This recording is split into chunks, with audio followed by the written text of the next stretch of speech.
64 ini merupakan partai yang terakhir, di mana di kelas D Putri akan bertanding Mia Husnaya, atlet dari Nagan Raya, yang akan berhadapan dengan Ayu Aprilia Z, atlet dari Aceh Barat.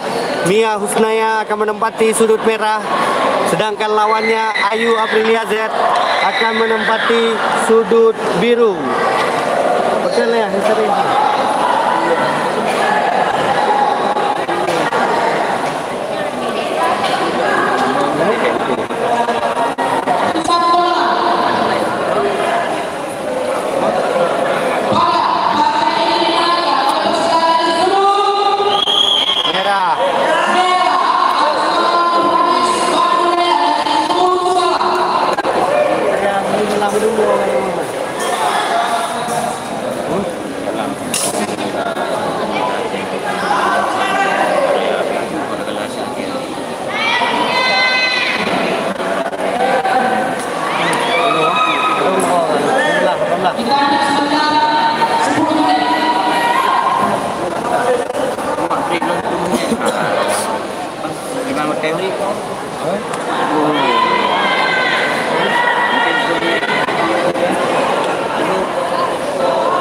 Tanggung dah pertandingan ni.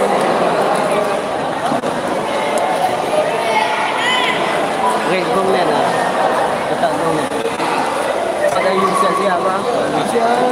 Pemain kayu siap-siap.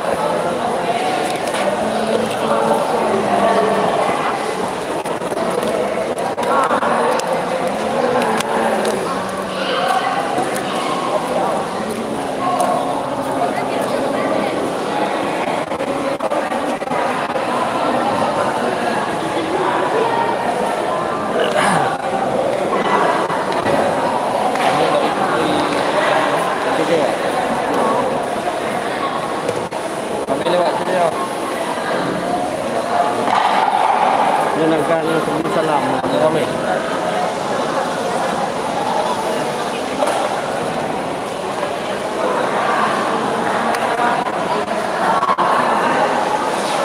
Sudah bersiap-siap di sudut merah Mia Husnaya.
Terjadi break 10 menit.